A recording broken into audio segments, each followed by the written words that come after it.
Good morning, જય શ્રી કૃષ્ણ. તો મારી સવાર આજની પાલનપુરમાં.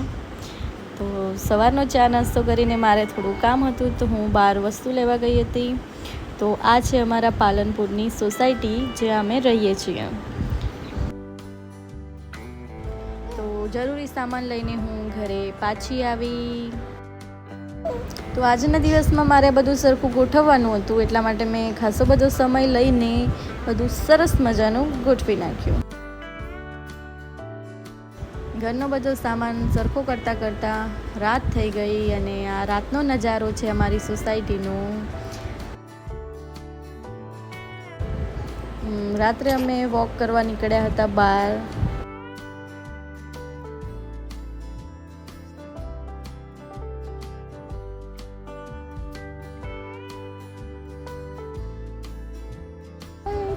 રાત થઈ ગઈ અને પછી બીજો દિવસ પાલનપુરમાં.